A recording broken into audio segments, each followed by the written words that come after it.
Hello everybody, welcome to Red Tool House. As promised, this is property 2 that we toured in the eastern part of West Virginia back in the fall, and we wanted to share this video with you. This property was a beautiful 26 acres, but it was about $12,000 an acre.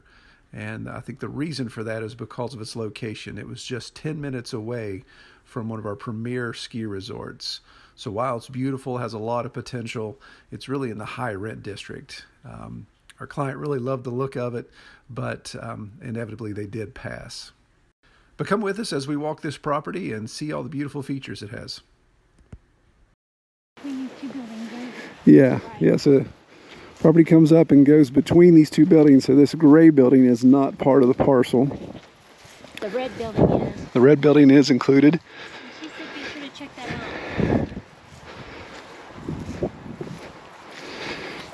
The realtor disclosed that these smaller parcels here could possibly come on the market soon, but they are not part of this existing tract we're looking at. Can you peek inside? Yeah.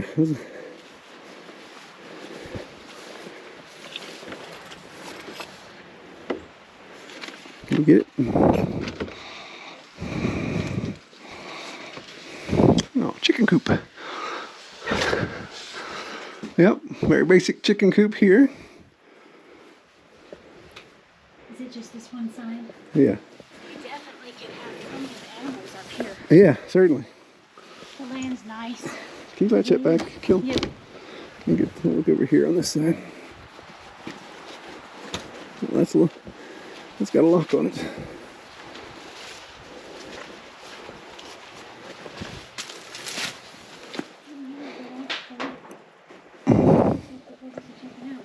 Yeah. Yeah, it's got stalls and stuff in it. Yeah, it is the main part. Yeah. Yeah, it's kind of a stalls and you got a lot of storage of stuff in it. But yeah, definitely has. Little shed there, probably chicken coop or something. Yeah, second coop. Run made out of locust post here. Looks like a chicken run. 2 toppers.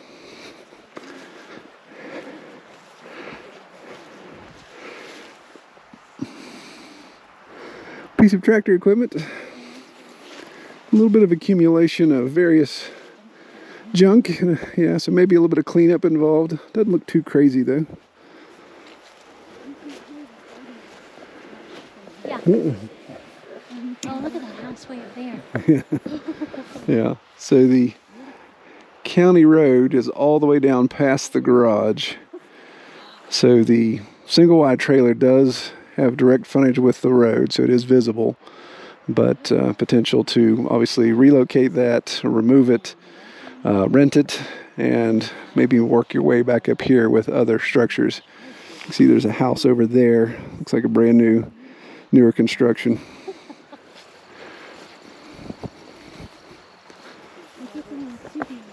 It does.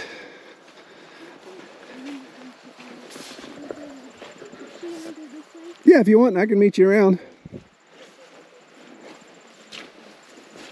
It's not too bad, Kel. You could step over it if you wanted to.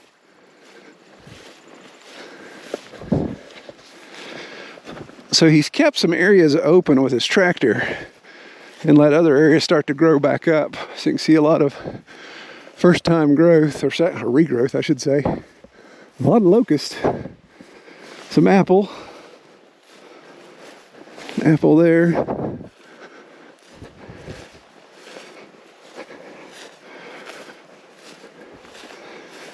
Definitely enough pasture land for a ruminant of your choosing.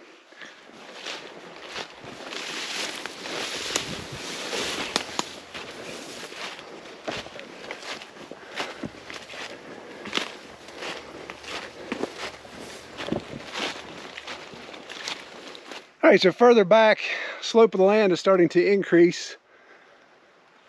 You see the trailer way down there. And there's supposed to be a railroad track right away. That's the top of the property line, top of the mountain. So we're going to go find it. Sucking wind now. All right. Fence line here. Old woven wire.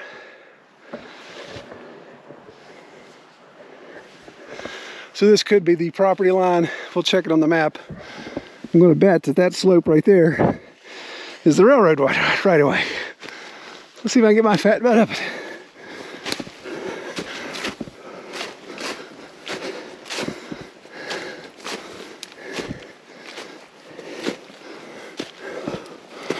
Indeed.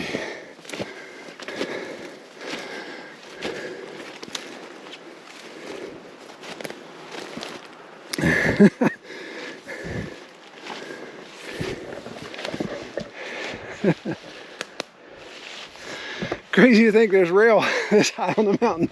There's still steel on the ground. Steel has not been pulled. All right, we'll get up here closer to the big meadow on top so you can see just how this opens up.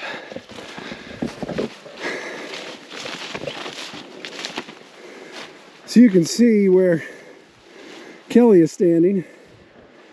Of course, there's the truck and the trailer. This is all an opening here, and still have the rail right away. You can hear the watershed on this side running. The watershed makes up the boundary. Goes down behind the trailer all the way down under the county road. So this has a nice gradual slope to it until you get to the railroad embankment. Then of course it gets pretty steep. So now we got to go back down over the hill. Actually decided not to break down over the hill. I'm going to follow the tracks out to where I think is what should be the peak of the property. And this entire property is spring fed. That's how the water is gathered. It actually serves multiple properties. There is a deeded water rights to this tract, so that is written in a deed. So no issues there with being cut off at any point.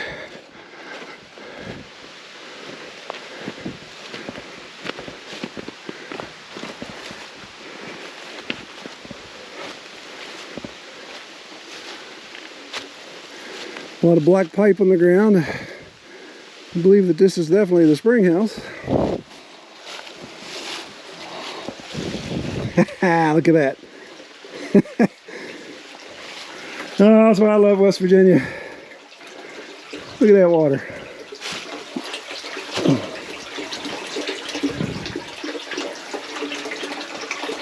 Amount of water coming out of those 3 pipes. That is a good flow. That spring box is pretty deep too. Very cool. Very, very cool.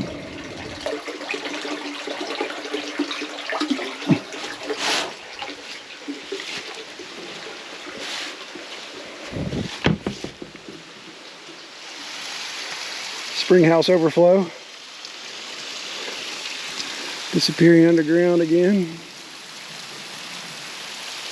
Very cool.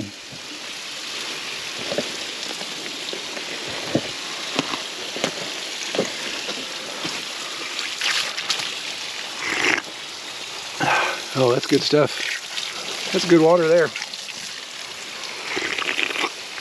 Yeah, definitely good water. So this is an extremely high mountain. Quite a bit of elevation to the top of this peak. This is one of the major peaks in this region.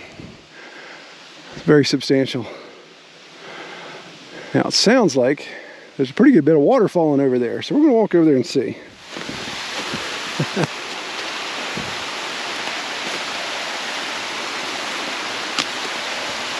There's a little canyon that forms there. A lot of water. This is the railroad right away going on around. There's a lot of water coming out underneath the railroad, draining off the valley here. Okay, so the dwelling, the residence, the trailer is down all the way down this way. This is a road to access the very back portion of the property. And of course the spring, the well house. Spring house, I should say. Ooh, a little slippery. Railroad right away going that way.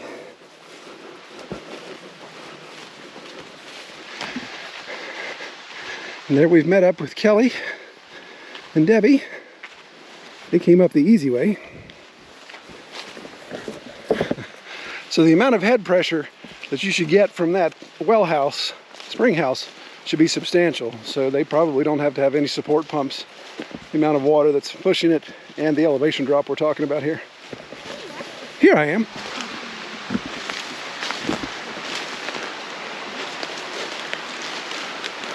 Looks like in various places below the spring, of course, in this watershed canyon, that previous owners have made this a bit of a dump. So there's various places where stuff has been dropped over.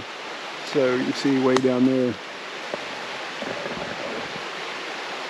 right here. So cleanup would be a little bit of a task, but that's something that unfortunately is a feature of rural West Virginia. Rural most places, actually. So again, traveling down the slope here, going back toward the residence. Decent road with some pretty good rock base because it's killing my ankles. Definitely get a tractor up here easily. Side-by-side four-wheeler, of course. Even a pickup truck if you didn't mind a little brush scratches, but that could easily be mowed back. A lot of bramble. Some of that bramble is blackberry, some of it's raspberry, some of it's just greenbrier. A little bit of multiflora rose. Got a wide variety. But there's a lot of these little terraces that have been cleaned off. And some areas that are still wooded, kind of growing back. A lot of 10 to 15 year growth. Except for, you know, some acre maples here and there. A lot of locusts, so you'll have plenty of fence posts. Yeah, this is almost all locust through here. Little wooded area. Looks like there may be some, no, those are rocks. I was saying debris, but those are rocks. Little wooded area here with a decent roll. There's the debris field. Some old tires and things. So definitely some old farm cleanup that's going to have to be done.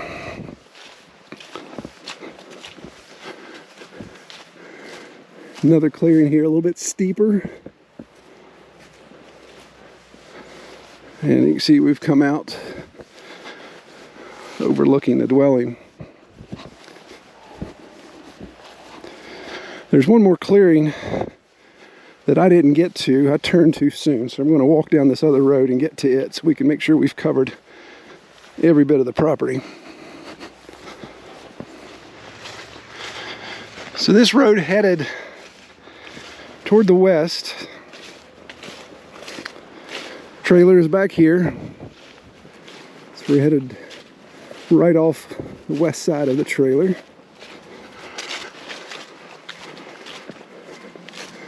Oh wow. Wow, this opens up nice.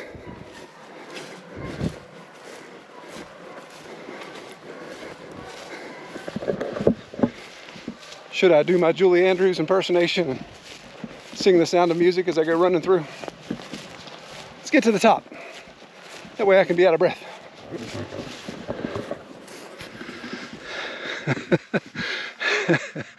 Top of the world, Ma! Well, I know if I was buying this land, I know where I'd be putting my house. Holy moly. Look at that view. I'm here to tell you.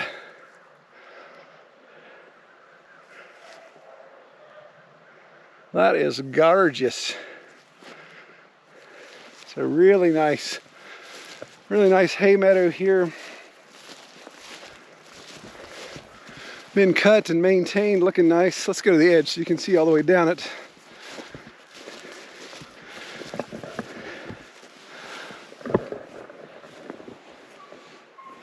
So, uppermost portion of the property line, right in those crab apples, is barbed wire fence. Railroad right-of-ways just further up the hill of Scotch.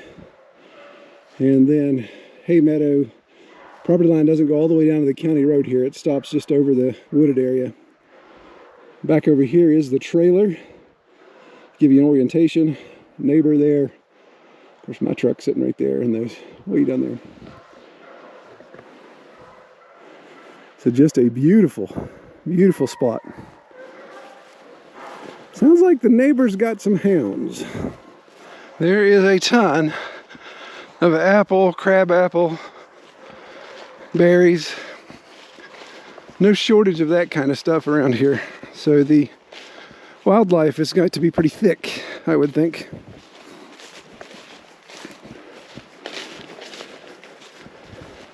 I'm envious of all this locust. You can fence this property twice with all the locusts growing around here. There's several small watersheds that come down off of here. And again, as much water comes out of this mountain, you can see just how high that mountain is. As much water is coming down, granted we've had heavy rains today, that small impoundments I think would be simple, very, very simple to do. And be able to retain water for livestock or any other purposes. Tell you, if I had some pigs put in here, they get all this bramble cleaned out. Pigs would make this look like a rooted up golf course in no time. And here we are, back out.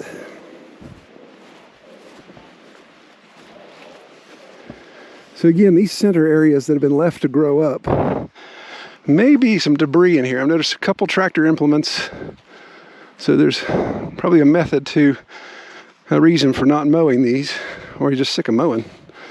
But you can kind of see these areas here, that larger meadow up there could all be continuation. Again, most of this 10, 15 years ago was wide open.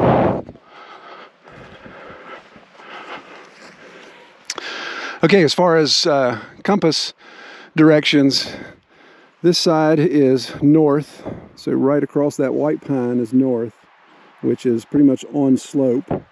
So this is a north-facing slope. South-facing, of course, is right that way. So depending on how far back you were with any type of solar capture, you still have a good bit of southern exposure. The big question would be December 22nd, how low is the sun here? I would think it would still clear the mountaintop. Okay, back at the front of the trailer, just wanted to get the frontage shot. So you can see the guardrails down there. That is the county road, and that is a high traffic road. It's a major thoroughfare. And of course have your power lines coming up, driveway, and the trailer seat behind me. Back over there, of course, is where we hiked the larger portion of the land that's more rural. Honestly, if this were me, I'd have to combat this per acre price. This is $12,000 an acre, which is pretty steep. But to combat that, I would look at removing the trailer and possibly putting short-term rentals, tiny homes, small cabins, something like that here. Another substantial investment. But the fact that we're 15 minutes away from the largest ski resort in the state makes this a high rent district. So I believe you could keep that booked. And that ski resort's not just seasonal, it is all year long because of the mountain biking, all of the other things they do there. So that could be a way to recoup your per acre cost. But then there's just the management of that and the proximity of dealing with tenants if your house sits in this area.